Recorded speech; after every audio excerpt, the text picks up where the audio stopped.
안녕하십니까. 바른 중대재해 대응센터의 김지희 변호사입니다. 바쁘신 와중에 법무법인 바른과 머니투데이가 공동으로 개최한 이번 웨비나에 참석해 주신 여러분 진심으로 감사드립니다. 본격적인 강연에 앞서 이번 웨비나 개최에 큰 도움을 주신 법무법인 바른의 박재필 대표 변호사님과 머니투데이의 박종면 대표이사님의 인사 말씀이 있겠습니다.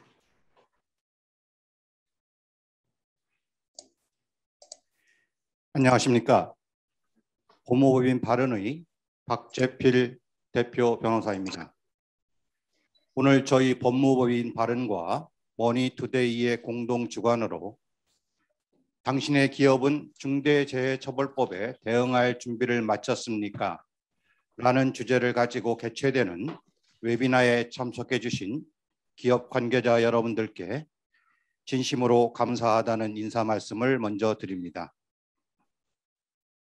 잘 아시는 바와 같이 오랜 논쟁 끝에 중대재해처벌법이 지난해 1월 국회를 통과하였고 올해 1월 27일부터 시행되고 있습니다. 그 사이에 중대재해처벌법상 중대산업재해에 해당될 여지가 있는 각종 사고가 잇따라 발생되고 있습니다.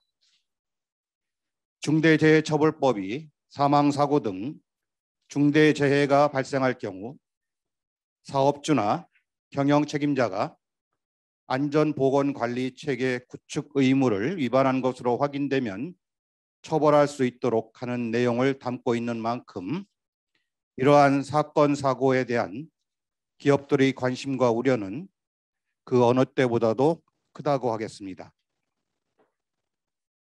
중대재해처벌법 시행에 따라 정부 당국은 사고 발생 직후 기업의 대표이사를 입건하는 등 엄정한 수사의 기조를 보여주고 있습니다.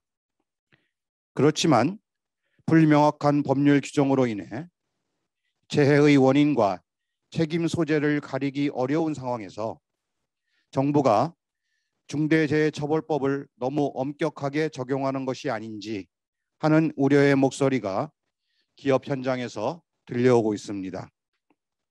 또한 경영자들이 처벌의 공포에서 벗어나 사업장 안전관리에 더욱 매진할 수 있도록 정부가 중대재해처벌법 수사에 더욱 신중을 기해야 한다는 의견도 적극적으로 제기되고 있습니다.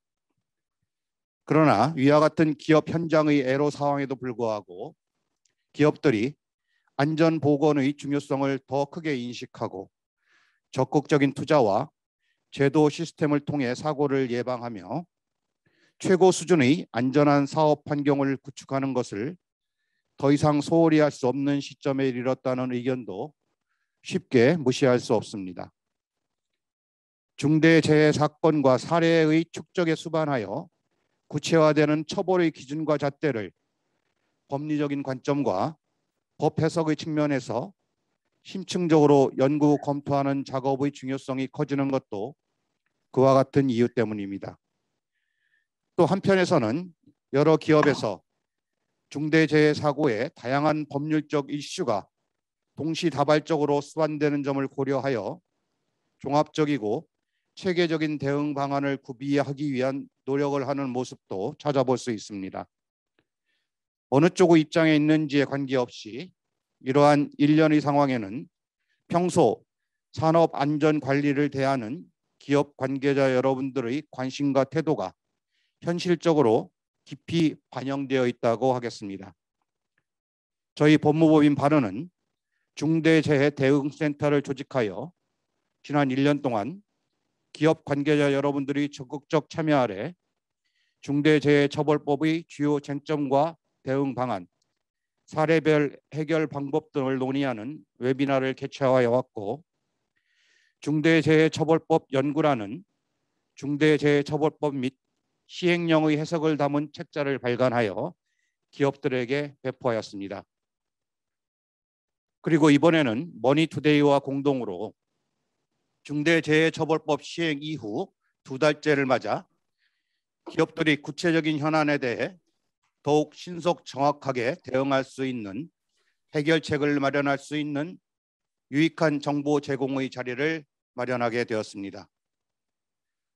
오늘 웨비나는 중대산업재해에 대응하는 기업의 컴플리언스 시스템을 전반적으로 살펴보는 첫 번째 세션과 사례를 통해 중대재해처벌법에 대응하는 구체적인 방안을 제시하는 두 번째 세션, 그리고 질의응답의 시간으로 구성되어 있습니다. 첫 번째 세션은 사고 발생 이전부터 체계적인 컴플라이언스 업무와 법적 리스크 관리가 필요한 상황을 전제로 정상태 변호사님이 기업에 적합한 재해 예방에 필요한 인력과 예산 등 안전보건관리 체계를 구축하는 데 실효적인 가이드라인을 발표하는 방식으로 진행될 것입니다. 두 번째 세션은 검찰 재직 시에 산업안전사고 전문 사건을 담당하면서 오랜 실무 경험을 쌓았던 이상진, 강태훈 변호사님이 구체적인 사례를 중심으로 한 대응 방안을 발표할 것입니다. 마지막 질의응답 순서에서는 이상진, 박성호, 정상태, 강태훈, 김지훈 변호사님이 기업 관계자분들의 질의에 대하여 설명드리는 시간을 갖도록 하겠습니다. 아무쪼록 오늘 웨비나에서 다루어질 주요한 쟁점 및 이에 대한 대응 방안을 통해 기업들이 보다 효과적으로 안전보건 시스템을 구축하는 데 큰 도움이 될 수 있기를 바라겠습니다. 끝으로 오늘 웨비나에 참석해 주신 기업 관계자분들의 건승과 행복, 그리고 기업들의 무궁한 발전을 축원합니다. 그리고 웨비나의 공동 개최를 통해 중대재해처벌법에 관련된 유익한 정보 제공의 자리를 마련하는 데 큰 도움을 주신 머니투데이 박종면 대표이사님과 관계자분들에게도 깊은 감사의 인사를 드립니다. 감사합니다. 머니투데이와 법무법인 발언의 공동 웨비나에 참석해 주신 여러분들께 먼저 감사의 말씀을 드립니다. 올해부터 시행에 들어간 중대재해처벌법은 산업계, 재계 입장에서는 큰 부담이 아닐 수 없습니다. 특히 건설업계를 비롯 산업재해에서 상대적으로 자유로울 수 없는 분야의 경영자분들에겐 더욱 그렇다고 생각합니다. 과거 우리나라가 고도 성장기를 거치면서 안전한 일터를 만드는 데 소홀한 면도 있었지만 최근 들어서는 기업들의 노력으로 과거에 비해 안전 관련 규정을 지키고 관련 장비도 충분히 갖추고 있을 것으로 믿습니다. 그런 면에서 중대재해처벌법 입법과 시행을 앞두고 나왔던 산업계의 반발은 충분히 이해가 됩니다. 하지만 일단 법이 시행에 들어간 이상 재해 예방을 위해 각 기업이 노력을 좀 더 기울여야 할 수밖에 없습니다. 오늘 웨비나를 통해 법무법인 발언의 전문가들께서 조언해 주시는 대응 방안이 산업계의 재해 예방과 사고 처리에 큰 도움이 될 수 있으리라 믿습니다.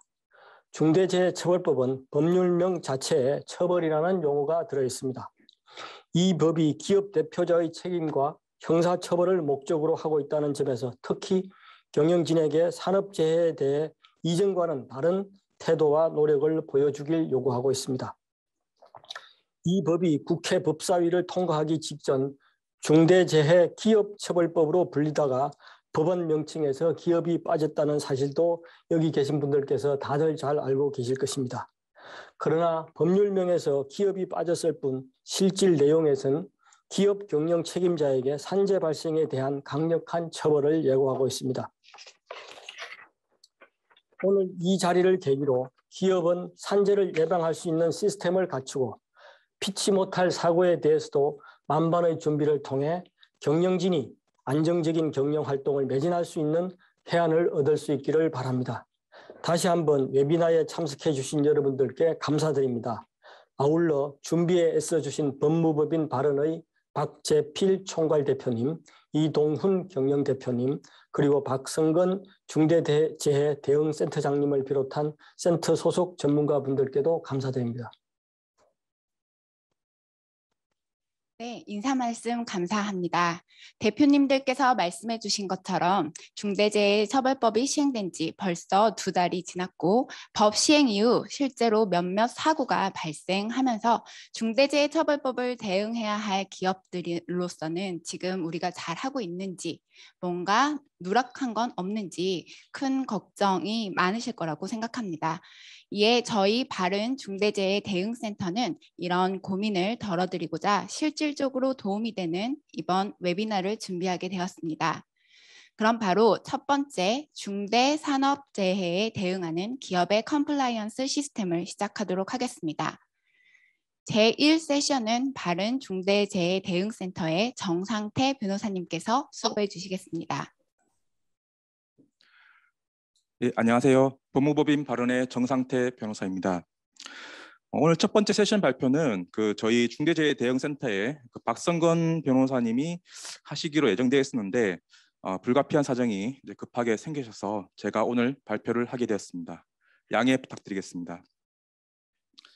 네, 제가 대신 웨비단을 준비하면서 자료 내용을 이제 꼼꼼히 살펴보았는데 기업에서 중대재해처벌법 대응을 위해 필요한 내용이 좀 너무나 상세히 잘 설명되어 있었습니다.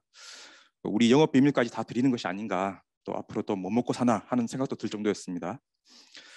잘 차려진 밥상에서 제가 참여하신 분들이 잘 소화하실 수 있도록 최선을 다해 설명을 드리도록 하겠습니다. 제가 오늘 발표할 첫 번째 세션의 제목은 중대산업재해 대응 컴플라이언스 시스템입니다. 지금까지 저희 바른에서는 특정 단체에서 주최한 것을 제외하고 2번의 웨비나를 진행하였습니다. 그때의 주제는 중대재해처벌법의 의미와 해석에 관한 것이었습니다. 처음 중대재해처벌법이 제정됐을 때 경영 책임자가 누구를 의미하는 것인지, 종사자는 무엇인지, 중대재해처벌법의 적용 범위는 어떻게 되는지, 처벌은 어떻게 되는지 등이 주된 관심사였던 것 같습니다. 또 그 다음 2번째 웨비나에서는 중대재해처벌법의 시행령이 제정되고 난 이후 시행령에서 말하는 경영 책임자 등이 안전보건 확보 의무 내용에 대해 설명을 드렸습니다. 오늘 웨비나에서는 기존 내용을 반복하는 것은 큰 의미가 없다고 보입니다. 그래서 오늘은 저희 법무법인에서 그동안 중대재해처벌법 관련 프로젝트를 수행하면서 경험한 기업에서 중대재해처벌법 대응을 위한 컴플라이언스 시스템을 만들 때 어떤 부분을 유의해야 하는지에 대해 중점적으로 설명을 드리도록 하겠습니다. 네, 이제 본격적으로 중대재해처벌법 관련 컴플라이언스 구축에 대해 말씀을 드리겠습니다. 의의를 보시면은 중대재해처벌법이 경영 책임자에게 부여한 안전보건 확보 의무를 이행을 담보할 수 있도록 기업 내부의 실천 시스템, 준법 경영 시스템을 만드는 것이라고 되어 있습니다. 기업의 중대재해처벌법 대응과 관련해서 가장 중요한 것은 내부 컴플라이언스 시스템을 구축하는 것이라고 생각합니다. 컴플라이언스 시스템이라고 하는 것은 법에서 말하는 안전보건관리 체계입니다. 기존 산업안전보건법만 적용될 때에는 사업장에 산업재해가 발생하면 현장 소장, 공장장 등과 같은 안전보건관리 책임자, 그리고 관리감독자, 안전관리자에게 부여된 구체적인 안전보건 조치 의무 위반이 있는지 여부를 살펴보고 이에 대해서 처벌을 하였습니다. 산업안전보건 기준에 관한 규칙에는 각 작업에 대해 구체적인 안전보건 조치 의무를 규정하고 있고 그 조항만 하더라도 600개가 훨씬 넘습니다. 그런데 해당 의무는 안전 담당 임원, 현장 소장 등에게 위임되어 있기 때문에 이들만 처벌될 뿐 대표이사가 처벌되는 경우는 극히 드물었습니다.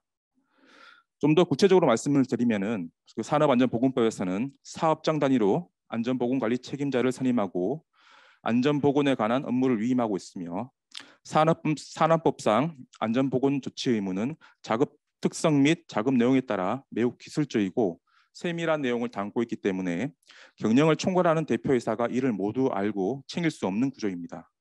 따라서 대표이사가 이러한 내용을 주장을 하면 그 주장이 받아들여져서 대표이사가 처벌되는 것은 어려웠습니다.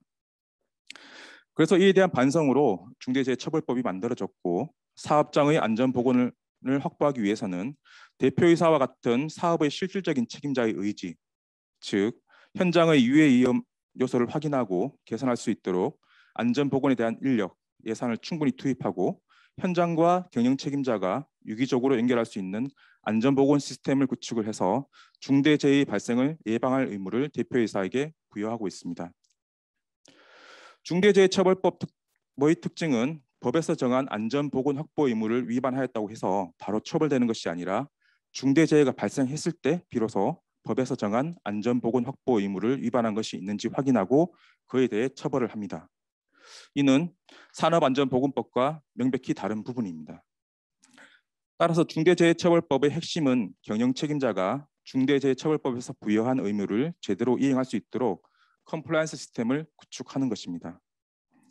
기업에서 이러한 컴플라이언스 시스템을 구축하는 것이 왜 중요하냐고 하면 중대재해가 발생하였더라도 컴플라이언스 시스템을 제대로 갖추고 그 시스템에 따라 안전보건 확보 의무를 다한 경우에는 중대재해 사고 발생 시 의무 위반에 대한 경영 책임자의 고의가 부정되어 범죄가 성립되지 않거나 최소한 책임 강경 사유로 가능할 수 있습니다.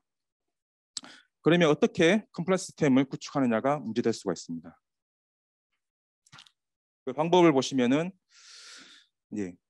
그 안전보건과 관련한 조직, 구성원의 역할과 책임 및 업무 수행의 구체적 절차 등을 명시한 기업 내부 규정을 정비하는 것이 가장 우선적입니다.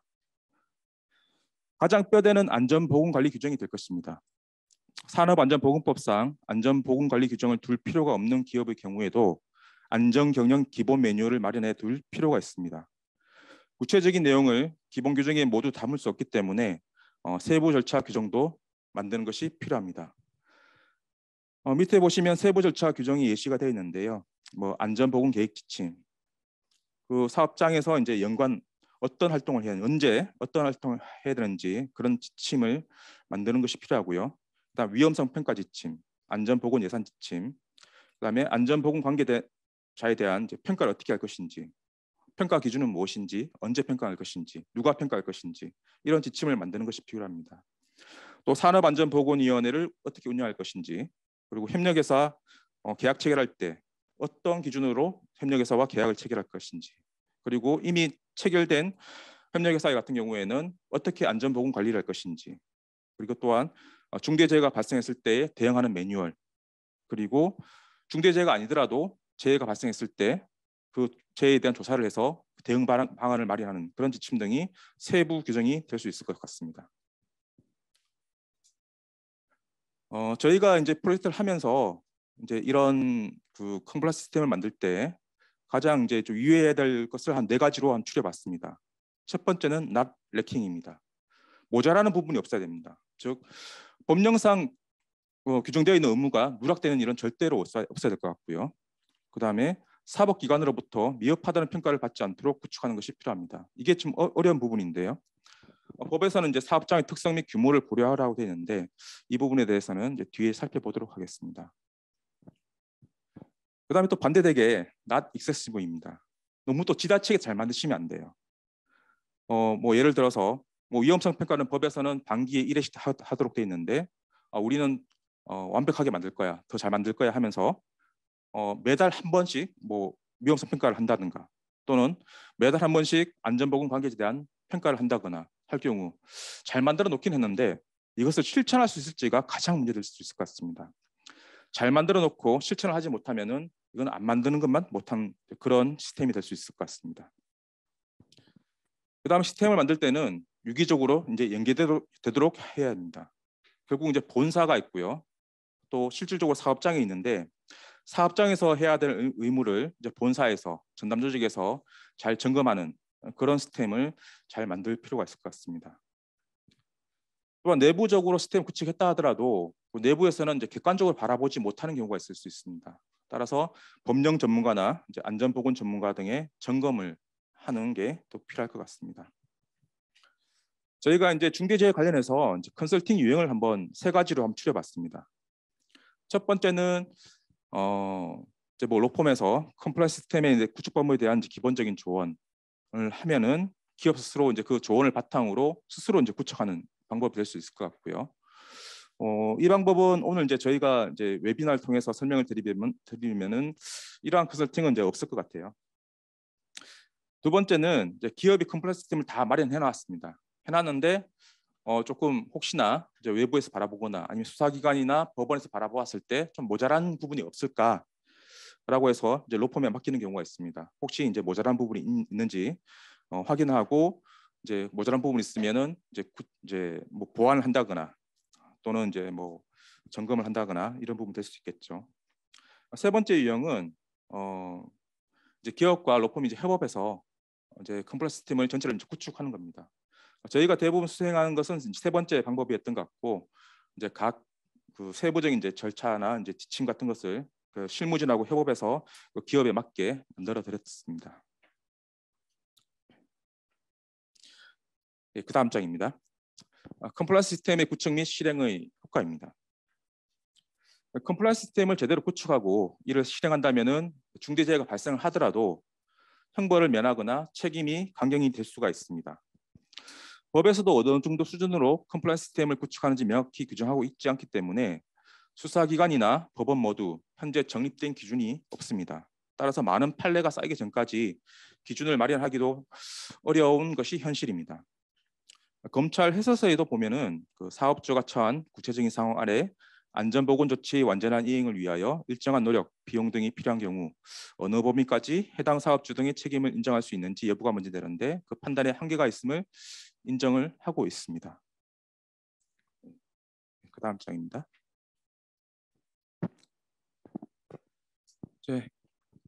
저희 이제 중대재해처벌법과 이제 시행령에는 이제 안전보건 확보 의무를 규정을 하고 있는데요. 이제 법에서 이제 4개 조항이 있고 이제 그 시행령에서도 그 조항에 맞게 또 여러 한 뭐 19가지 또 4, 5에서는 2가지 정도에서 이렇게 그 안전보건 확보 의무를 그 규정을 하고 있습니다. 실질적으로 이제 법에서 규정된 것은 총 15개로 이제 보이는데요. 저희가 이제 파악한 바로는 실질적으로는 한 12개의 규정이 있는 것 같고 그 내용이 있는 것 같고 그 시스템을 만들 때는 이 12개의 내용이 모두 포함되도록 이렇게 만드는 것이 필요할 것 같습니다. 실질적으로 지배, 운영, 관리하는 사업 또는 사업장에서 이제 종사자의 안전보건상의 유해 또는 위험을 방지하기 위해서 뭐 사업 또는 사업장의 특성 및 규모 등을 고려해서 만들어야 된다라고 하고 있고요. 한데 이제 여기서 이제 실질적으로 지배, 운영, 관리하는 이 의미가 무엇인지가 중요한 것 같습니다. 하지만 법에서는 이 내용에 대한 정의 규정이 없습니다. 검찰 해설서에는 이 내용에 대해서 유해 위험 요인을 제거, 통제할 수 있고 경영적 관점에서 하나의 사업 목적 하에 뭐 해당 사업 또는 사업장의 조직, 인력, 예산 등에 대해 결정을 총괄하여 행사하는 경우를 의미한다라고 하고 있는데 이 말도 좀 어려운 부분이 있는 것 같습니다. 결국은 이제 살펴봐야 될 게 작업이 이루어지는 장소에 이제 사업주 등의 지시권이 미치는지, 그리고 해당 장소의 업무 및 비상 상황 등이 발생했을 때 보고가 이루어질 수 있는 체계가 있는지, 그리고 일상적 또는 비일상적 작업이나 경영상 판단이 필요한 중요 업무 결정에 경영 책임자 등이 관여하는지, 그리고 또 중요한 게 해당 장소의 시설, 설비의 소유권이 누구에게 있는지 이런 것을 종합적으로 판단해서 이 실질적으로 지배 운영 관리하는지 여부를 판단해야 할 것 같습니다. 그 다음 장입니다. 중대재해처벌법에서는 이제 그 경영 책임자 등의 안전보건 확보 의무를 구체적으로 이렇게 나열하고 있습니다. 하나 이제 비교해야 될 게 그 안전보건 조치 의무입니다. 이것은 이제 산업안전보건법에서 말하는 이제 규정을 하고 있는데요. 요 두 개 내용은 좀 서로 좀 다릅니다. 일단 이제 말씀드린 바와 같이 안전보건 확보 의무는 중대재해처벌법에서 말하고 있고 안전보건 조치 의무는 산업안전보건법에서 말하고 있습니다. 이 의무 주체를 보시면은 안전보건 조치 의무는 안전보건 관리 책임자 등 사업장의 인력이 이제 직접적으로 그 대상이 되는 거고 예외적으로 경영 책임자가 그에 해당할 수도 있습니다. 예를 들어서 이제 본사하고 뭐 사업장이 별개로 있는 게 아니라 뭐 하나의 사업장만 있는 경우 경영 책임자 등이 이제 책임질 수 있는 그런 상황이 발생할 수 있고요. 안전보건 확보 의무는 이런 이제 안전보건 관리 책임자 등이 아니라 경영 책임자 등입니다. 그래서 의무 주체도 명백히 나뉘어집니다. 의무의 목적을 보시면은 안전보건 조치 의무는 산업 현장에서 발생하는 각종 유해, 위험 상황 대응을 이제 위한 것이고요. 그 안전보건 확보 의무는 이러한 이제 안전보건 조치 의무가 실효적으로 실행될 수 있도록 이제 경영상 토대를 그렇게 말하고 있습니다. 특성을 보시면은 안전보건 조치 의무는 직접적이고 구체적, 기술적, 계량적 의무입니다. 그에 반해서 안전보건 확보 의무는 간접적이고 추상적이고 포괄적이고 비계량적입니다. 따라서 이걸 판단하는 것은 아주 좀 곤란한 부분이 있고요. 다만 안전보건 조치 의무는 판단이 매우 용이합니다. 뭐 예를 들어서 보호구를 착용했냐 했을 때 뭐 보급 지급 여부, 지급했으면은 조치 의무를 다 한 거고 지급 안 했으면은 조치 의무를 안 한 거기 때문에 판단이 아주 쉽습니다.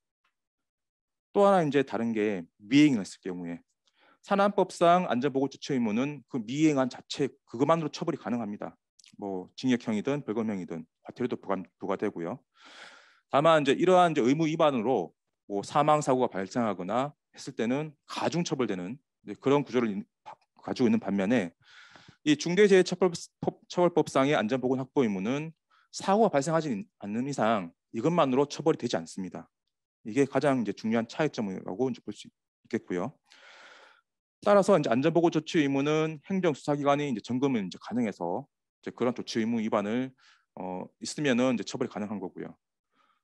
다만 이제 안전보건 확보 의무는 그걸 이제 사고가 발생하지 않는 이상 점검이 이제 불가능한 그런 경우가 되겠습니다. 인과관계도 보시면은 안전보건 조치 의무는 직접적인 인과관계 되겠죠. 1단계 바로 판단을 하고요. 그다음에 인과관계가 인정될 가능성이 매우 높습니다.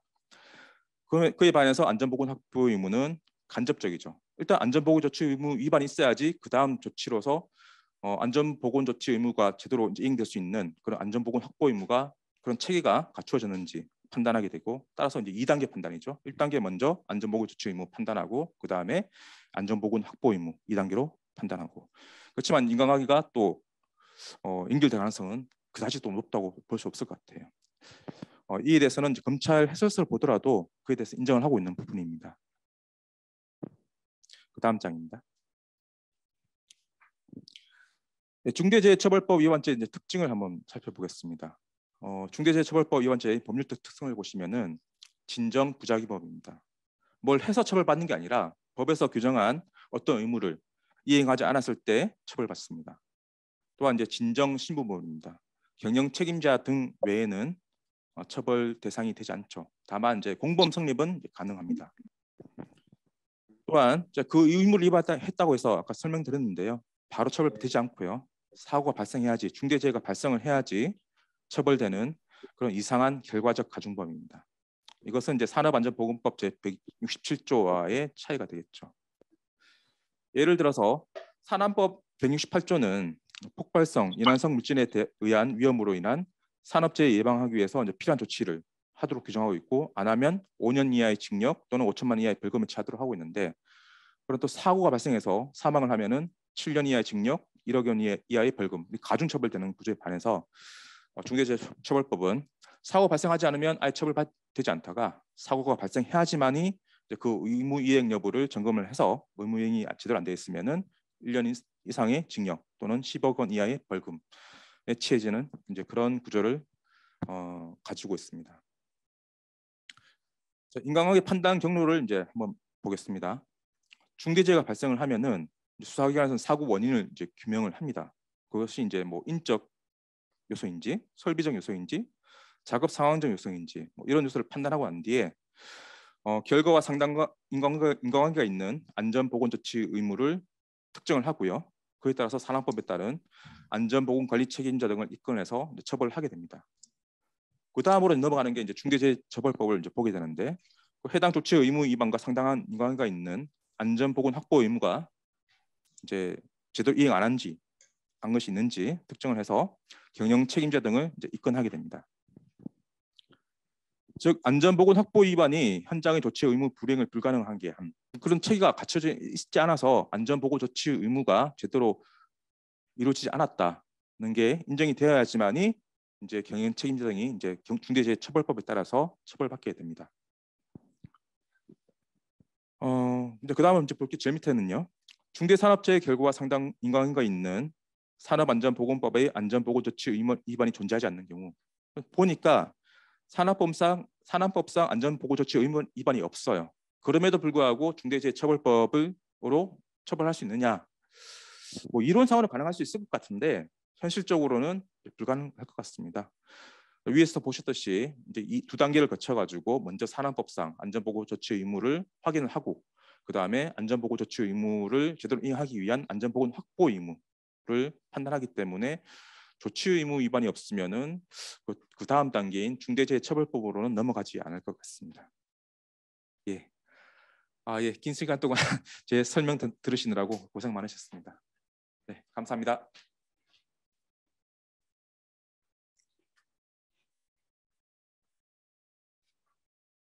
네, 실제로 중대재해처벌법상 의무 이행을 위해 꼭 필요한 귀중한 말씀 많이 해주셨습니다.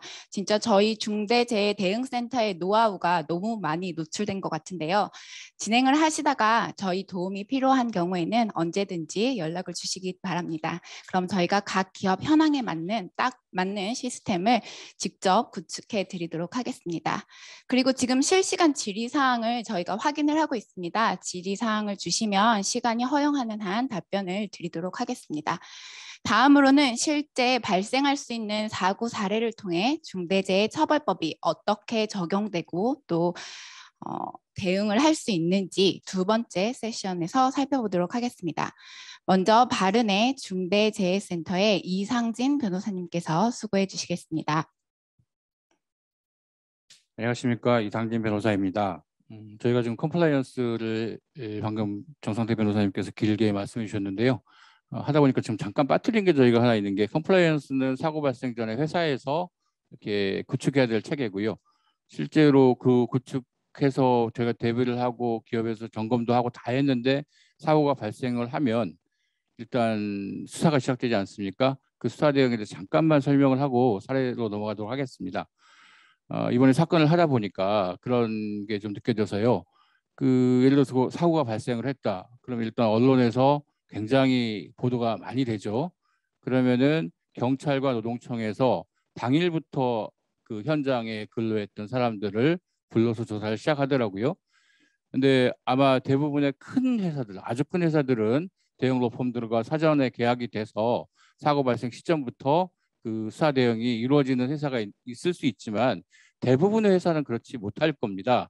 최근에 저희가 맡았던 사건 같은 경우도 좀 큰 사건이었는데 그 당일부터 노동청이나 경찰에서 수사 관련자들을 불러서 수사를 하니까 이분들도 당연히 언론 때문에 안 나갈 수가 없고 조사를 받는데 가장 객관적인 사고 발생과 관련된 포인트만 대답을 하면 되는데 물어보는 걸, 경찰도 궁금하고 그러니까 물어보는 걸 다 답변을 해주다 보니까 나중에 그런 부분들을 그 수사 과정에서 대응하기에는 굉장히 어려움이 좀 많다는 걸 느꼈습니다.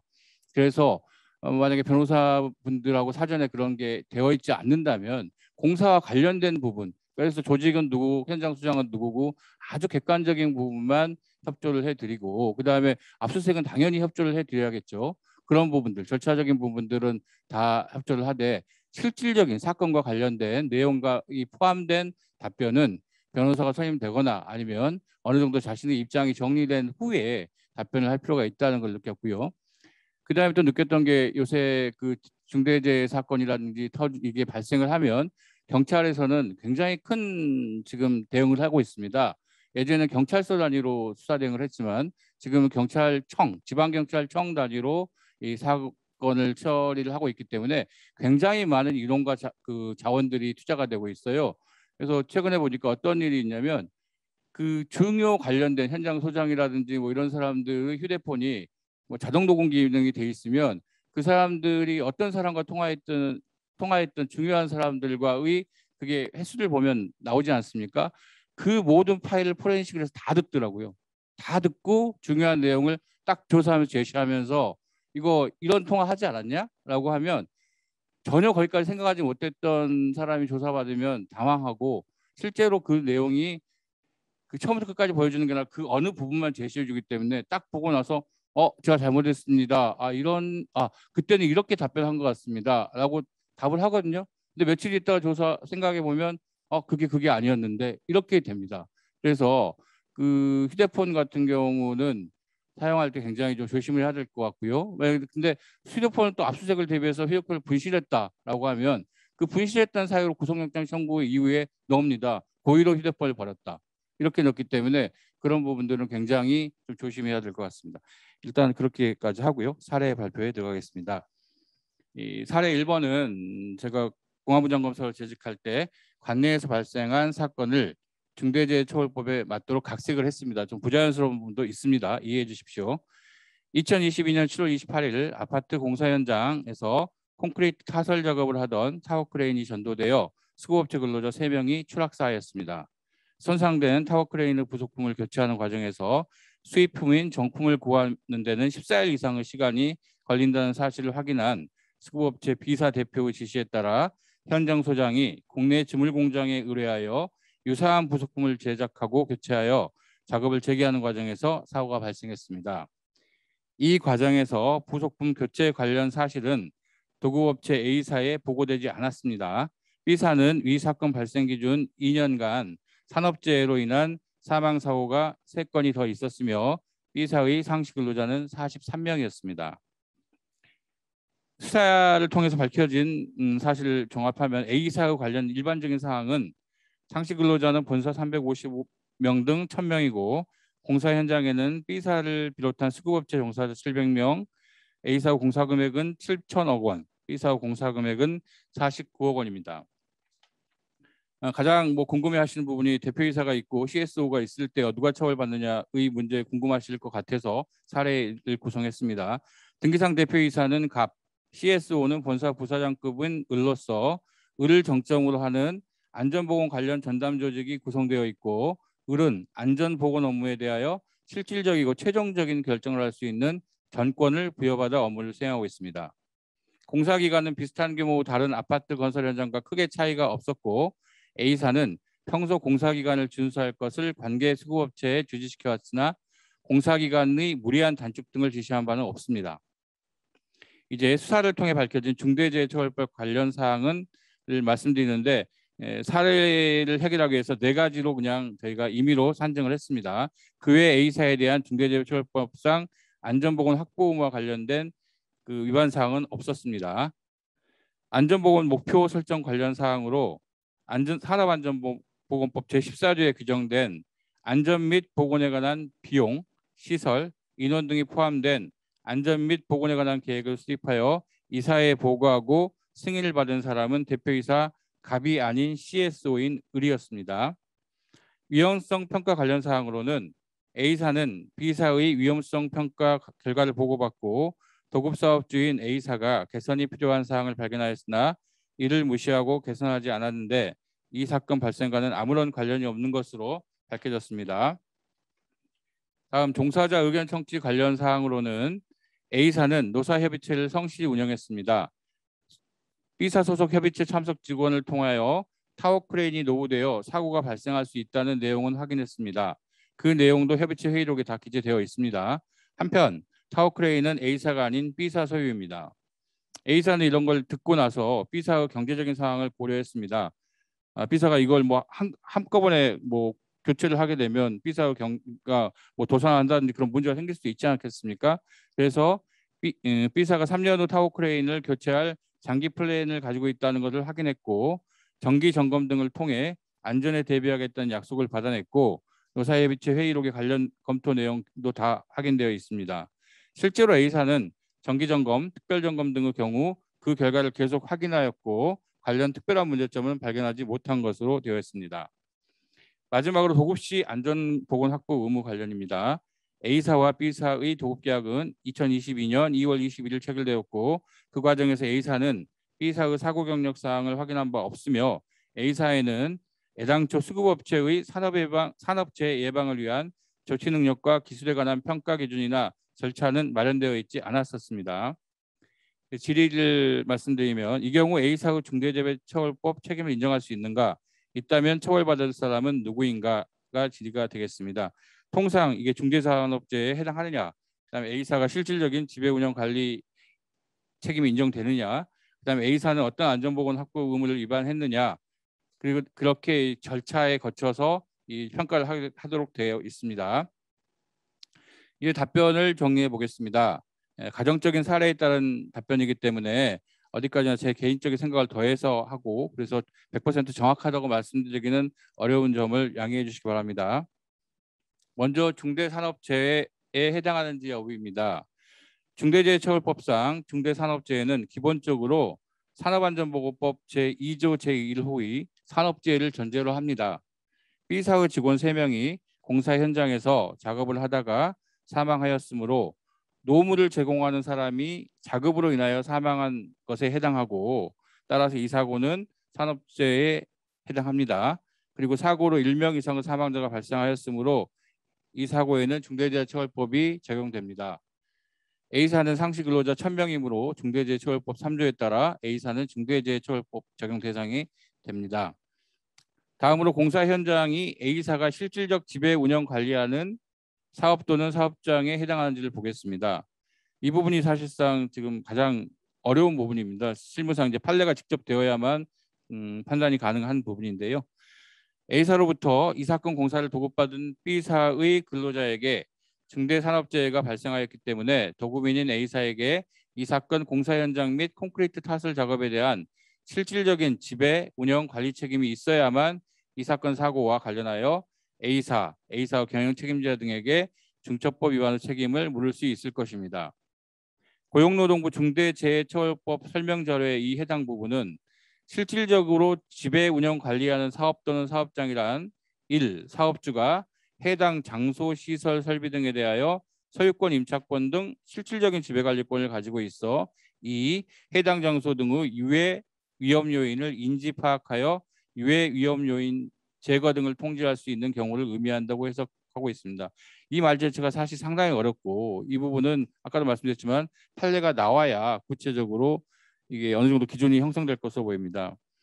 이 사건 공사는 A사가 시공 중인 공사이고 A사의 사업장 내에서 발생하였으며 A사를 위하여 작업을 하던 근로자의 사고이므로 A사가 실질적으로 지배, 운영, 관리하는 사업 또는 사업장임을 쉽게 인정될 것으로 보입니다. 다음 경영 책임자 등의 안전보건 확보 관련 의무 관련입니다. 먼저 안전보건 목표 설정 관련입니다. 아까 봤던 산업안전보건법 제14조에는 대표이사가 안전 및 보건에 관한 비용, 시설, 인원 등이 포함된 안전 및 보건에 관한 계획을 수립하여 이사회에 보고하고 승인을 받도록 규정하고 있고요. 위반 시 같은 법 175조 사항에 따라서 과태료 1000만 원을 부과하도록 규정되고 있습니다.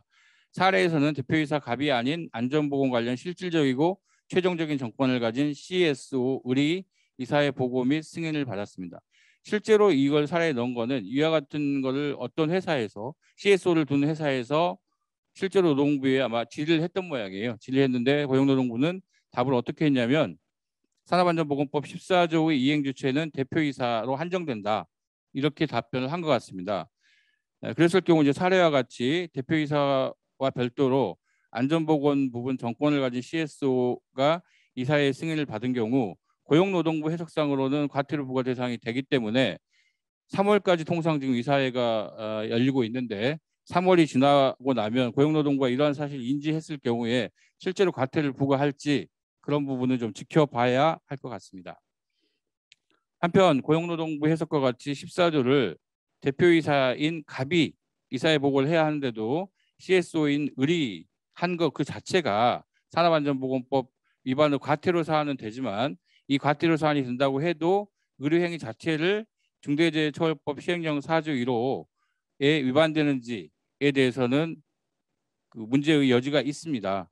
그러니까 산업안전법 14조의 안전보건계획 보고 및 승인 의무는 대표이사직위에서 주로 인원, 시설, 예산, 활동실적 등 객관적 현황을 이사회에 보고하고 승인을 받는 의무인데 반하여 중대재해처벌법상의 안전보건에 관한 목표와 경영방침은 사업 대표이자 총괄 관리자로서 자신이 적극적으로 부담해야 할 의무의 내용을 계획하고 종사자에게 전달되도록 해야 한다는 점에서 개념상 안전보건계획 보고 및 승인 의무와 구별되며, 다만 산업안전보건법상 안전보건계획 보고 및 승인 대상인 안전보건계획의 내용이 안전보건에 관한 목표 및 경영방침에 일부 동일하게 반영될 수 있다고 보는 견해가 있고 저 역시 그 견해에 동의합니다. 이 견해는 굉장히 어렵게 느껴지지만 쉽게 말해서 14조는 객관적인 의무고 중대재해처벌법상의 그 안전보건에 관한 목표 경영방침과는 다르다. 그렇기 때문에 그거 위반했다고 해서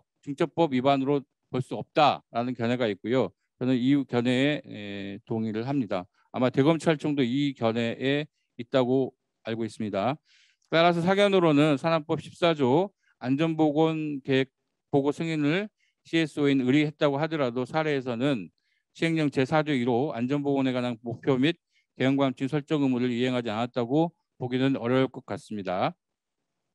다음 위험성 평가 관련입니다. A사는 B사 위험성 평가 결과를 보고받고 도급사업주인 A사가 개선이 필요한 사항을 발견했지만 이를 무시하고 개선하지 않았으므로 안전보건 확보 의무 위반이 인정됩니다.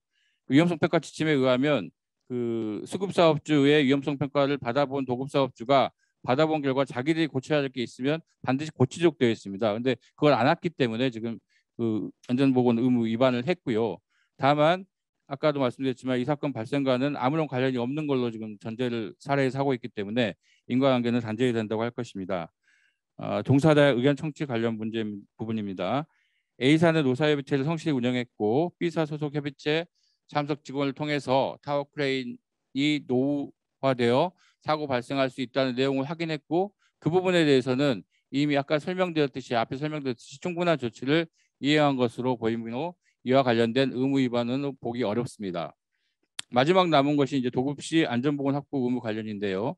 시행령 4조 9호에 따르면 도급 등을 하는 경우에는 도급 등을 받는 자의 산업재해 예방을 위한 조치 능력과 기술에 대한 평가, 기준 및 절차를 마련하고 그 기준과 절차에 따른 도급 등이 이루어지는지 반기일에 점검해야 하지만 A사는 이와 관련 아무런 조치를 하지 않았으므로 명백한 의무 위반이 됩니다. 앞에서 정상채 그룹장님이 그 설명해 준 바와 같이 도급인이 뭐 산재의 경력이 있는지 아니면 예산을 어느 정도 갖고 있는지 그런 부분을 충분히 고려해서 계약을 체결하도록 지금 법은 하고 있는데 이 지금 A사는 가정적이긴 하지만 거기다 아무런 조치를 하지 않았기 때문에 의무 위반이 됩니다. 인과관계를 따져보면 아까 말씀드렸지만 도급시 안전보건 확보 관련 의무는 전체적으로 이행을 하지 않았기 때문에 인과관계가 인정될 것으로 보입니다. 그럼 마지막으로 형사처벌 대상자가 갑과 을 중 누가 되느냐의 문제입니다. 일부 견해는 CSO를 두더라도 이는 대표이사의 책임을 회피하기 위한 수단에 불과하기 때문에 대표이사가 경영 책임자 등에 해당하여 형사처벌을 받아야 한다고 보고 있습니다. 이 견해에 의하면 대표이사는 갑이 형사처벌 대상자가 됩니다. 하지만 형사처벌은 구체적 사실관계를 따져서 실질적이고 최종적으로 안전보건에 관한 의사결정을 한 사람이 처벌을 받는 것이 합리적이고 책임주의에도 부합하다고 할 것입니다.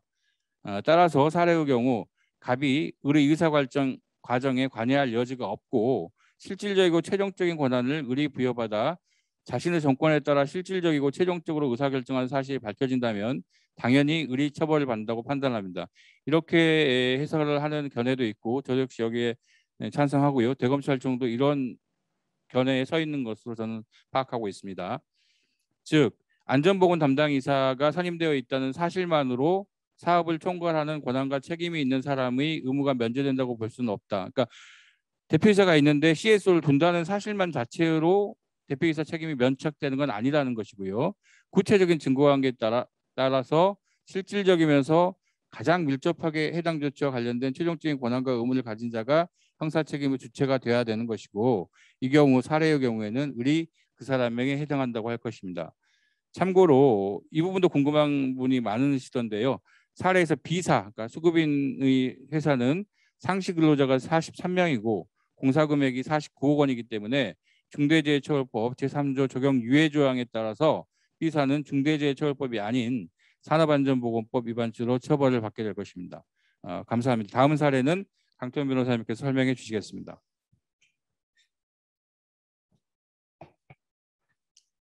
네, 중대재해대응센터의 강태훈 변호사입니다.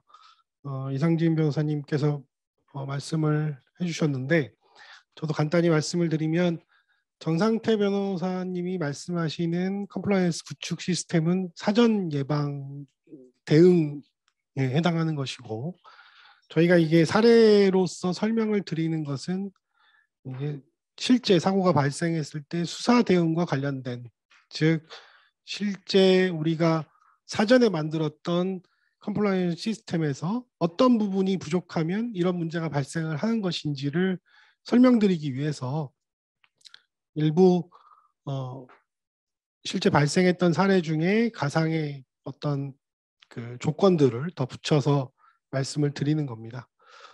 제가 발표할 이 사례도 기본적으로는 발생됐던 사건인데 거기에 중대재해처벌법과 관련된 조건들을 몇 군데 더 넣어서 가상적인 사례로 설계를 했습니다.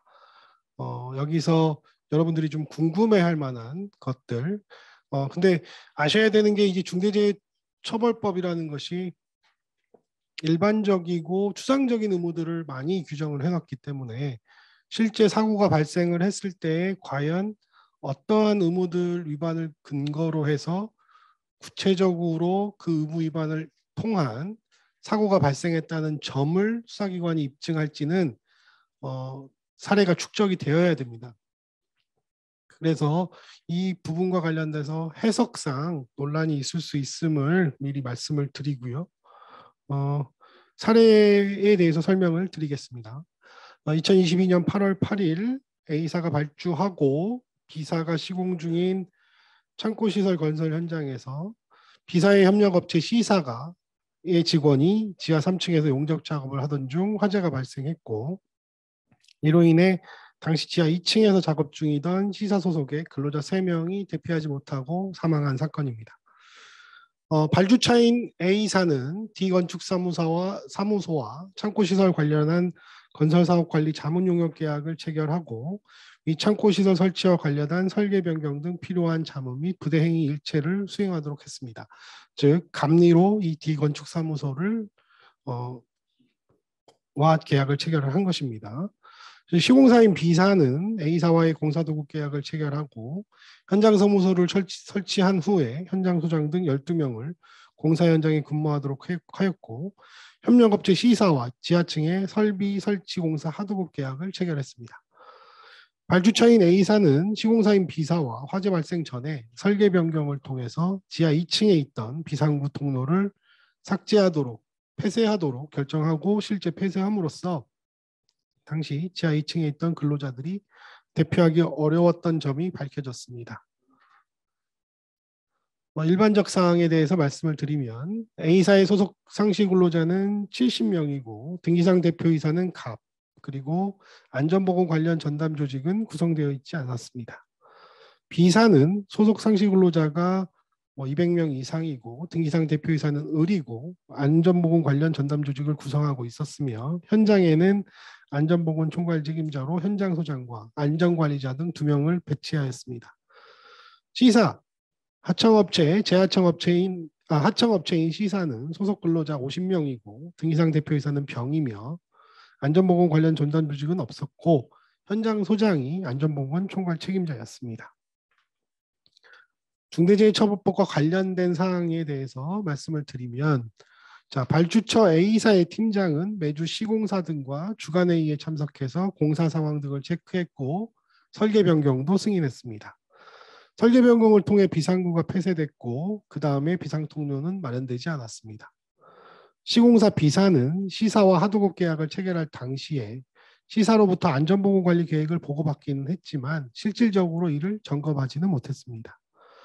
B사는 C사 등 협력업체와 함께 공사 직전에 전반적인 공정 등에 대한 위험성 평가를 실시했고 그 과정에서 용접 작업 중 화재 발생 위험 등에 대한 대비 필요성이 지적되었습니다. 이에 따라 B사와 C사는 1년이 아니라 2년입니다. 2월 1일 하도급 계약을 체결한 후에 사업장에 화재 발생 등 비상사고 발생 시 대응조치 매뉴얼을 작성해서 비치했으나 사고 발생 전까지는 관련한 훈련 등은 실시하지 않았습니다. 사고 발생 당시 최초 화재를 발견한 근로자는 화재 발생 사실을 C사의 현장 소장에 알렸으나 C사 현장 소장은 해당 층 근로자들에게만 대피를 명했고 지하 2층으로 번질 때까지 B사 현장 소장에게 상황을 전파하지는 못하였습니다.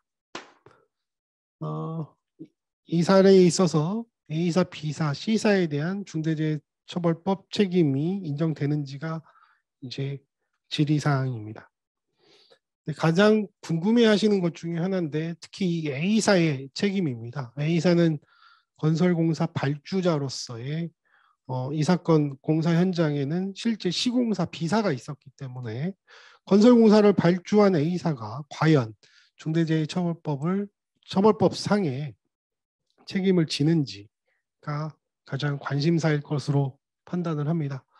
그래서 A사가 이 현장, 사업장을 실질적으로 지배 운영하고 있느냐, 관리하고 있느냐, 이 부분과 관련해서 이 부분은 결국 건설공사 발주자는 중대재해처벌법의 적용 대상인가라는 부분과 연관이 되어 있습니다.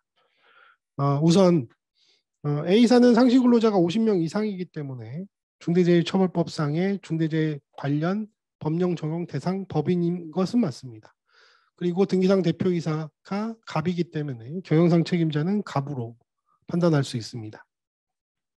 건설공사 발주자의 지위에 있는 이 A사의 중대재해처벌법 적용 대상과 관련해서 산업안전보건법에 보면 건설공사 발주자의 정의가 있습니다. 건설공사를 도급하는 자로서 건설공사의 시공을 주도하여 총괄 관리하지 아니하는 자를 말한다. 다만 도급받은 공사를 다시 도급하는 자는 제외한다라고 규정하고 있습니다. 이 규정이 중요한 이유가 건설공사 발주자가 되기 위해서는 그런 지위에 있다고 판단하기 위해서는 이 조건들을 갖춰야 되는 것입니다. 근데 한편 중대재해처벌법을 아무리 뒤져봐도 건설공사 발주자를 제외하는 규정은 없습니다. 그리고 산업안전보건법 해석상의 건설공사의 발주도 도급의 일종에 해당한다. 그러니까 아까 제가 설명드린 그 정의 규정에서 건설공사 발주자란 건설공사를 도급하는 자로서라고 판단을 했기 때문에 정의를 하고 있기 때문에 산업안전보건법의 해석상도 건설공사의 발주는 도급을 의미한다는 것입니다.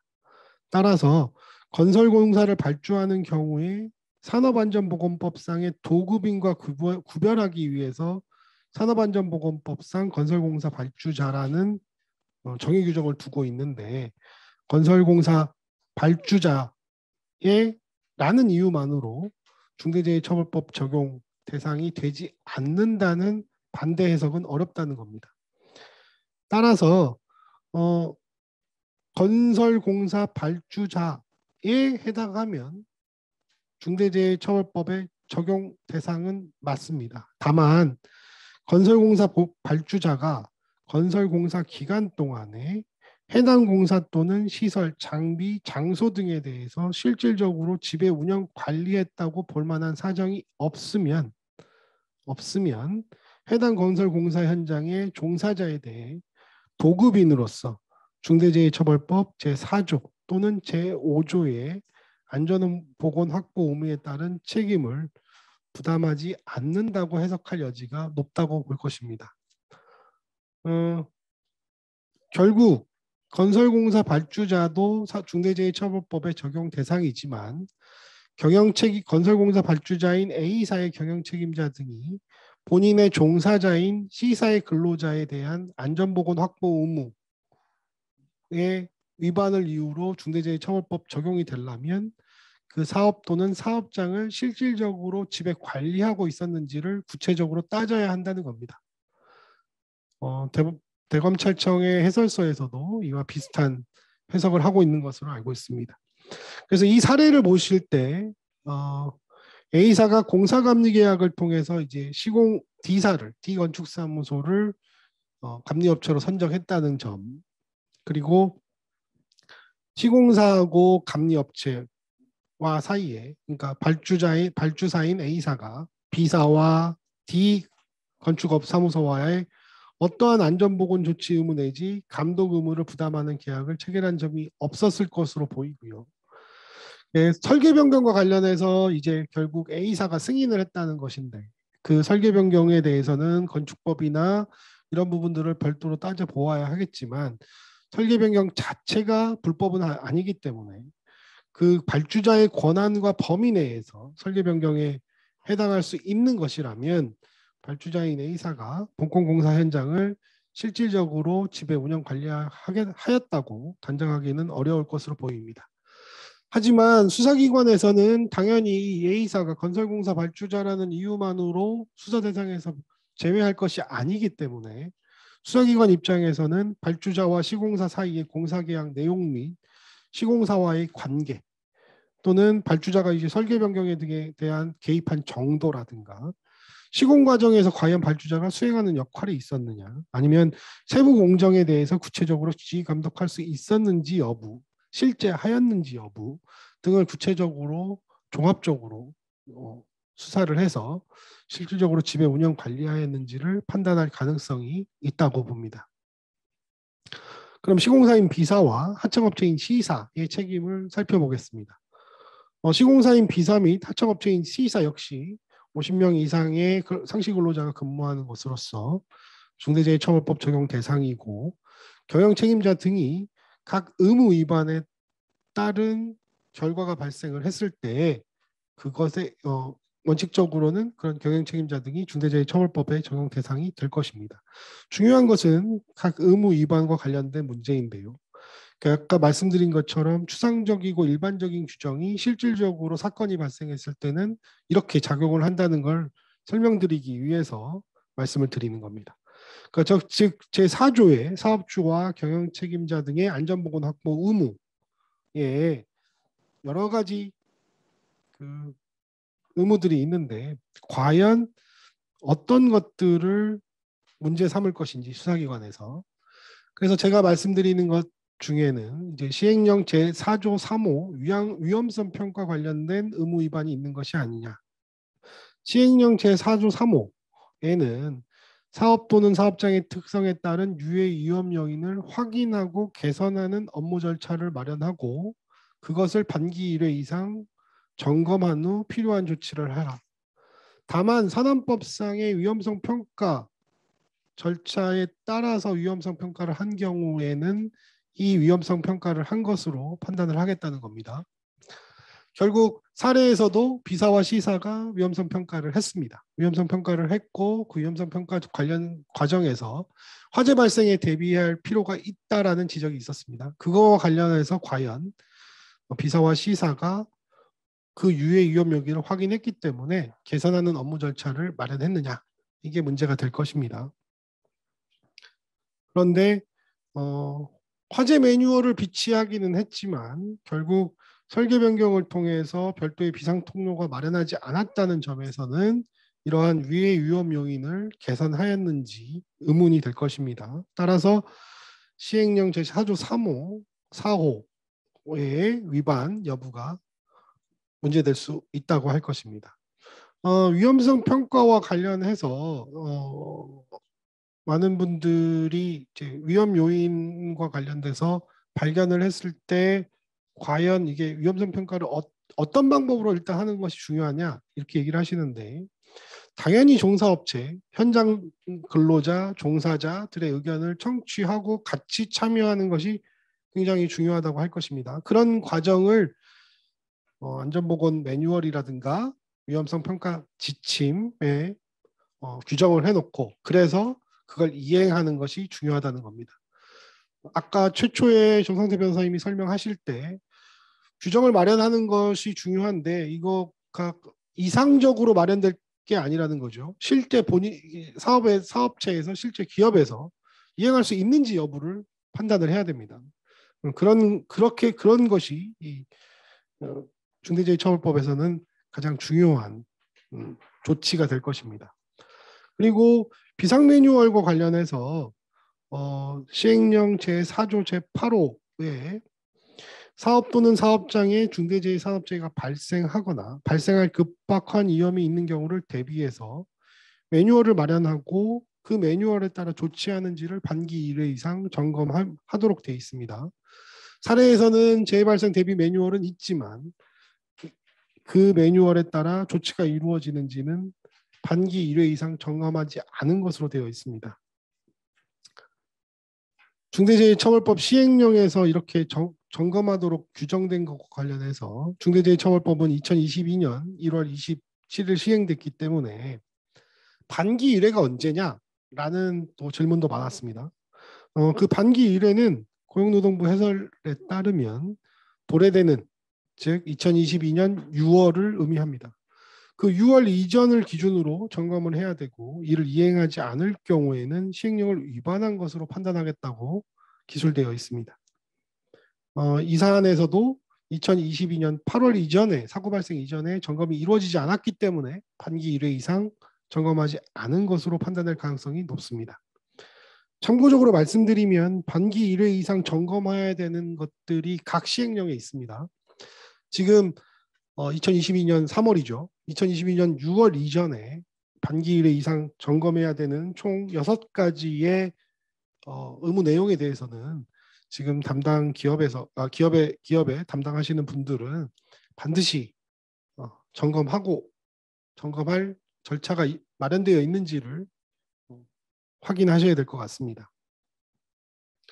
그리고 이 매뉴얼과 관련해서도 많은 분들이 궁금해하셨고 저희가 실제 컴플라이언스 시스템 구축을 할 때 비상 매뉴얼을 만들어서 기업과 같이 만들어서 점검도 했었는데요. 사업장에서 만드는 것이 당연한 겁니다. 사업장에서 만들어서 그거를 점검을 해야 되는 건데 근데 사업장에서도 결국에는 어떤 방법으로 만들어야 될지 기본적인 샘플이 필요하기 때문에 그거는 안전보건 전담 조직에서 반드시 들어가야 되는 내용, 반드시 들어가야 되는 내용들을 규정을 해서 사업장에 배포를 하고 사업장에서 다시 본인들의 사업장에 맞게 그거를 규정을 해서 전담 조직에 보고하고 그래서 그거에 따라서 반기 1회 이상 훈련을 해서 점검을 하는 것이 필요할 겁니다. 그리고 협력업체와도 그 매뉴얼은 당연히 공유가 되고 또 그 공유 매뉴얼과 관련해서 협력업체가 담당해야 되는 부분도 규정이 되어야 됩니다. 협력업체에서 사고가 발생했는데 지금 시사에서는 비사에다 연락이 되지 않는단 말이죠. 결국에 매뉴얼에 비상 한라인이 규정되어 있었다면 당연히 사고가 발생하면 현장 소장에게 바로 보고가 돼서 아까 정상태 변호사님께서 말씀하신 전면 작업 중지, 근로자 대피 부분을 현장 소장이 결정할 수 있도록 되어 있어야 됩니다. 그래서 그 부분과 관련해서는 매뉴얼을 점검할 필요가 있습니다. 시행령 제4조 8호의 위반 여부와 관련해서 이거는 아까 제가 2022년 2월로 날짜를 정정한 이유가 이것 때문입니다. 이 비사가 시사를 하청업체 하도급을 줄 때 그 평가를 해야 됩니다. 그게 시행령 제4조 9호가에 규정되어 있습니다. 그래서 도급 용역 위탁 등을 받는 자의 산업재해 예방을 위한 조치 능력과 기술에 관한 평가 기준 및 절차를 마련하고 이것을 반기 1회 이상 점검하도록 되어 있습니다. 따라서 제3자에게 업무 도급 등을 하는 경우에 종사자의 안전보건을 확보하기 위해 하도급사의 산업재해 예방을 위한 조치 능력과 기술에 관한 평가 기준, 그 기준을 마련하고 실제 해야 됩니다. 따라서 이 부분에 대해서도 평가가 이루어지지 않았기 때문에 기준도 존재하지 않고 평가도 마련되어 있지 않았기 때문에 문제가 될 수 있습니다. 더 나아가서 시행령과 관련해서 법과 관련해서 중대재해처벌법 제4조 제1항 제4호는 안전보건 관계법령을 위반하는 경우도 문제를 삼고 있습니다. 본 사안에서 비사에게 화기작업 안전관리, 화재 예방 및 피난교육 및 훈련 실시, 안전보건 표지 설치, 화재 감시자의 지정 및 배치 등 산업안전보건 관계법령상의 안전조치 의무와 관련된 것들이 규정되어 있습니다. 이걸 위반했다면 당연히 4조 1항 제4호를 위반한 것이 됩니다. 그래서 안전보건관계법령을 위반하였다고 볼 여지도 있습니다. 근데 제가 말씀드리고 싶은 부분은 지금 인과관계 문제입니다.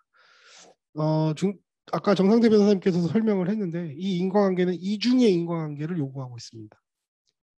무슨 말이냐 하면 비사와 시사 모두 산업안전보건법상의 책임은 변론으로 하더라도 비사와 시사의 경영 책임자 등에게 책임을 묻기 위해서는 그 의무 위반으로 인해서 중대산업재해가 발생했다는 인과관계가 인정돼야 됩니다. 그런데 비사와 시사의 경영 책임자 등이 직접적이고 구체적인 의무 위반으로 인해 사고가 발생한 것이 아닙니다. 따라서 이러한 인과관계 문제는 향후에 큰 법률적 쟁점으로 부각될 가능성이 높습니다. B사와 C사에 있는 현장 소장이 산업안전보건법상의 안전보건에 관한 규칙을 위반해서 사고가 발생을 했다면 그 사람들은 그 구체적인 의무를 위반하지 않았기 때문에 산업안전보건법에 따른 처벌 대상이 됩니다. 그러나 B사와 C사의 경영 책임자는 구체적이고 직접적인 의무는 없습니다. 그런 부분에 있어서는. 그 사람들의 의무는 뭐냐 하면 그런 현장 소장이 그렇게 의무 위반을 하지 않도록 점검하고 관리하라는 의무입니다. 따라서 실행위자가 B사와 C사의 안전보건 책임자인 실행위자의 산업안전보건법 위반 사실로 인해서 사망의 결과를 발생시켰고 그 위반 사실이 중대재해처벌법상의 경영 책임자 등의 의무, 규정된 의무를 위반했다는 것까지 입증이 돼야 경영 책임자 등의 책임이 인정될 것입니다.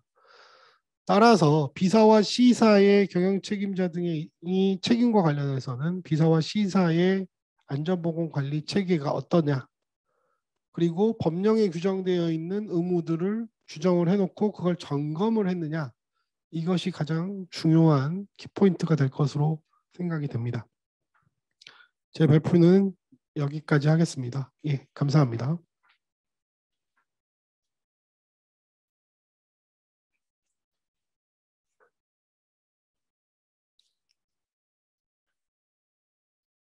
네, 두 변호사님의 사례 설명을 듣고 나니 막연했던 중대재해처벌법이 어떻게 적용되고 또 사고 발생 시 어떻게 대응해야 하는지 알게 된 것 같습니다. 감사합니다. 벌써 마지막 Q&A 시간이 되었습니다. 저희가 사전에 받은 질의사항 중 몇 가지를 추려서 답변을 드리고 그 이후에 실시간 주신 질문에 대해서 시간이 되는 대로 다뤄보는 시간을 갖도록 하겠습니다.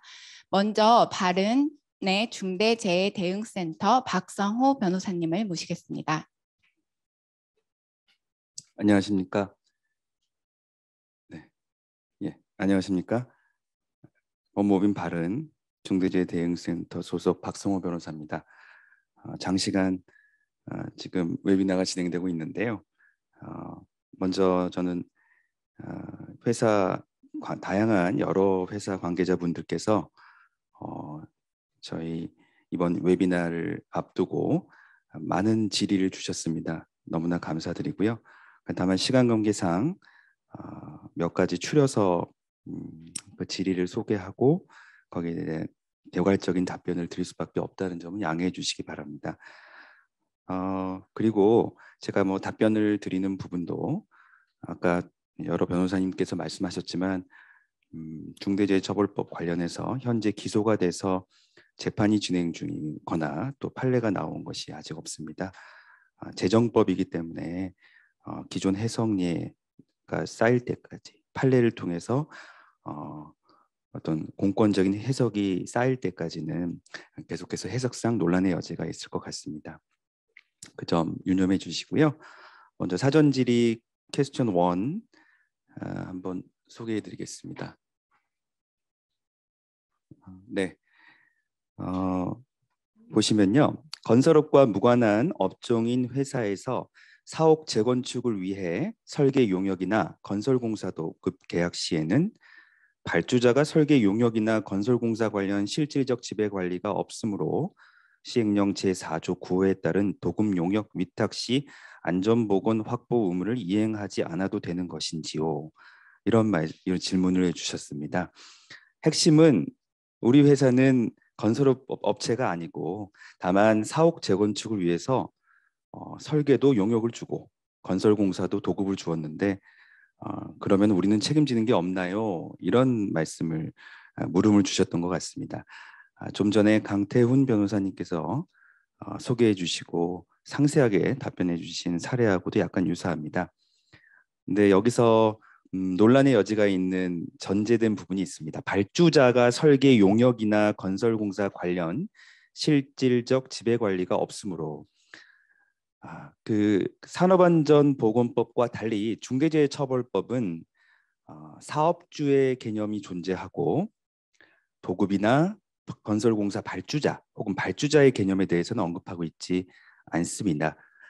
결국 중대재해처벌법과 강태훈 변호사님 설명처럼 산업안전보건법을 비교해 보더라도 중대재해처벌법상의 사업주의 개념에서 건설공사 발주자가 제외된다고 볼 수는 없습니다. 이 사례에서는 사옥 재건축을 위해서 건설공사 도급을 발주를 하신 것이거든요. 물어보신 회사에서.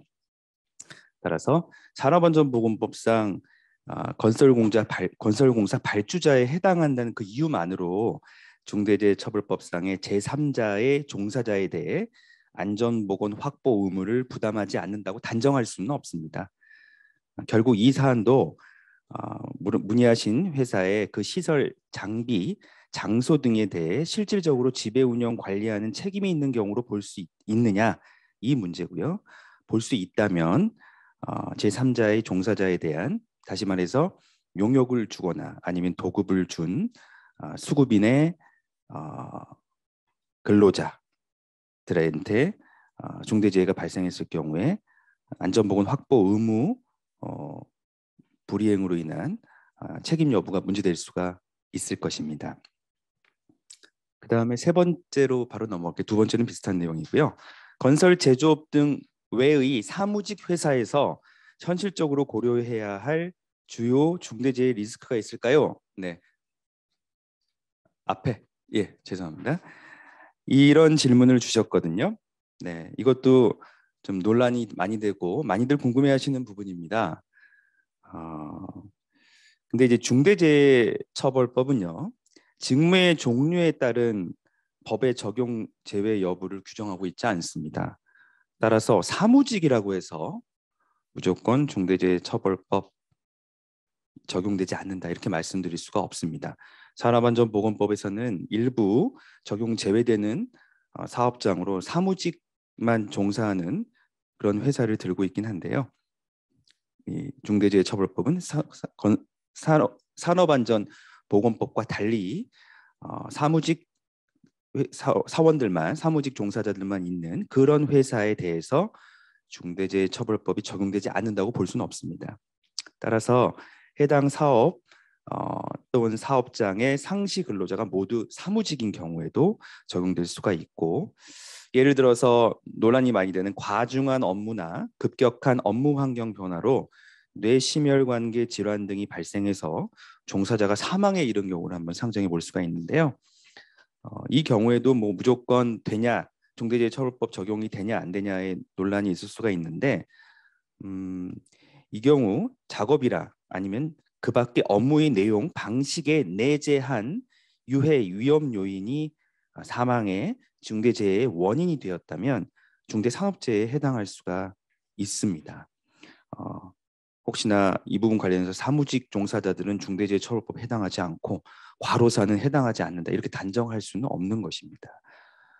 이와 관련해서 따라서 경영책임자로서 근로자의 과로를 예방하기 위해서 경영적 차원에서 한 번쯤 인력, 조직, 예산 등의 적절한 조치가 취해질 수 있는지를 확인하고 가능한 범위 내에서 조치를 취해야 한다는 점 말씀드립니다.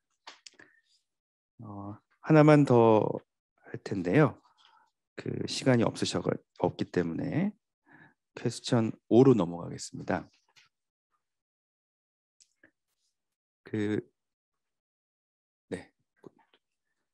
다섯 번째 퀘스천으로 시간 관계상 넘어갔는데요. 부칙에서 중대재해처벌법 부칙에서 공사금액이 50억 미만인 경우 시행일이 유예되어 있습니다. 그런데 만약 공사 중단 이후에 새로운 사업 주체가 공사를 승계하는 경우 새 사업 주체가 잔여 공사와 관련하여 체결하는 도급계약의 금액을 공사금액으로 보는지 아니면 사업장의 총 공사금액을 공사금액으로 보아야 하는지 문의드립니다. 이렇게 물어보셨어요. 사실 법이라고 하는 것은 특히 처벌법, 형벌 조항이 있는 처벌법은 우리 헌법의 죄형법정주의 그리고 명확성의 원칙 등에 비추어서 일반인 수범자들뿐만 아니라 이 법률이 적용을 받는 분들은 법을 딱 읽었을 때 바로 명확하게 해석이 되는 것이 원래 원칙이고 바람직하겠죠. 근데 이 중대재해처벌법은 여러 가지 사정에 의해서 산업안전보건법보다는 추상적이고 불명확한 규정들이 많은 건 사실입니다. 부측에서도 그런 현상이 나타나고 있는데요. 이와 관련해서 말씀드리고 싶은 부분은 이제 건설업의 경우에는 상시 근로자 수와 상관없이 법 부칙에서 예외적으로 사업 또는 사업장에 가름해서 개별 건설 공사의 도급 금액, 공사 금액을 기준으로 해서 단위로 해서 상시 근로자 수 관계없이 시행이 유예되어 있는 부분이 있습니다. 50억을 기준으로 해서요. 그런데 이 부분과 관련해서 총 공사 금액과 중대재해처벌법 적용 유예 대상이 되는 공사 금액은 구분되어야 합니다. 이것이 뭐 총 공사 금액으로 다 귀결된다? 그렇지 않고요. 다시 말해서 건설 공사가 뭐 두 차례 이상 도급이 이루어진 경우에 뭐 최초 총 공사 금액이 그 이후에 관여하는 모든 뭐 도급인 하수급인 포함해서 최초 총 공사 금액이 공사업자 모두에게 일률적으로 적용된다는 것이 아니고요. 각 공사업자가 수주한 공사 금액에 따라서 중대재해처벌법 적용 유예 여부가 달라진다고 보시는 게 맞을 것 같습니다. 그래서 사례에서 물어보신 내용, 다시 말해서 어떤 공사가 진행이 됐습니다. 그래서 도급 수급인이 있었는데 그 수급 A라고 하는 수급 사업체가 중간에 공사를 중단했나 보네요. 그러니까 새로운 수급 사업체 그러니까 A라고 하는 도급인이 B한테 도급을 주었고 그 수급인인 B가 공사를 하다가 중단이 됐고 타절을 한 후에 C가 새로운 수급인으로서 들어와가지고 잔여 공사를 승계한 경우에 결국 C를 기준으로 한다면 C 업체를 기준으로 한다면 바로 자신들이 A 업체와 새롭게 잔여 공사에 대해서 도급 계약한 그 공사 금액을 기준으로 해서 중대재해처벌법 적용 유예라든가 적용될지 말지 50억 기준이 적용될지 말지가 결정된다고 보는 것이 맞지 않을까 이렇게 생각이 듭니다. 시간 관계상 좀 많은 분들이 질문 주셨지만 이 정도로 사전 질의 부분에 대한 답변은 마무리하고 현장 질의 부분에 대한 답변으로 넘어가도록 하겠습니다. 감사합니다.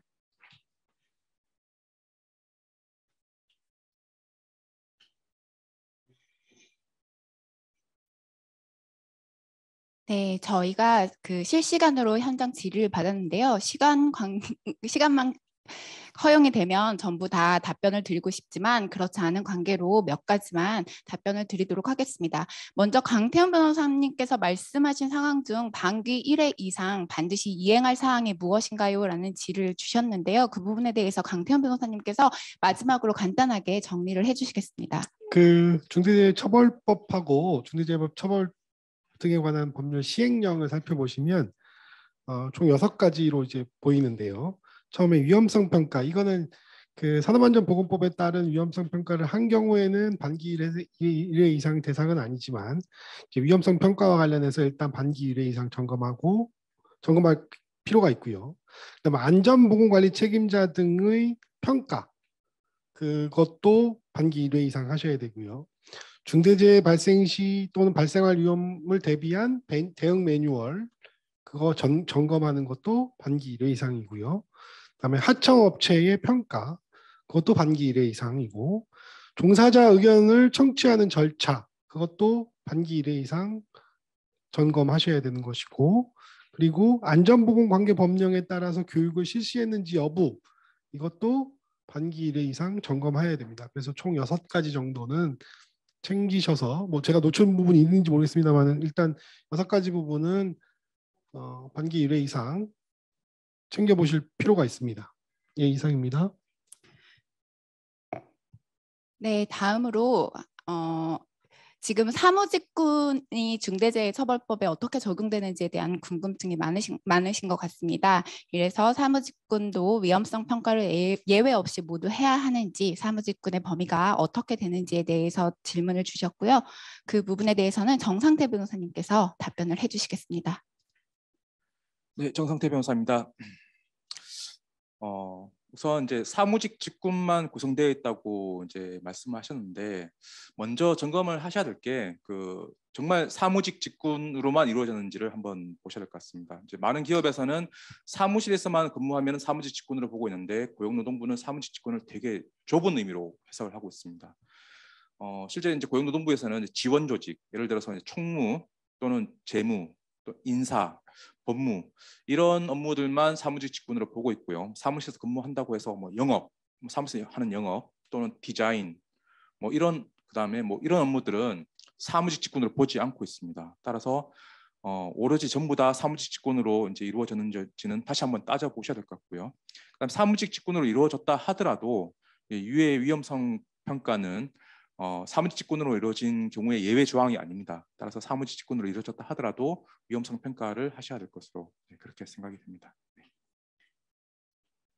네, 마지막으로 그 A, B, C, D 네 법인으로 구성된 기업 집단이 있는데 모두 특수 관계 법인이고 사실상 A 법인에만 사무전담 조직을 가지고 있는 경우에 이 전담 조직을 어떻게 두어야 하는지에 대한 질문이 있었습니다. 이 부분에 대해서는 이상진 변호사님께서 답변을 주시겠습니다.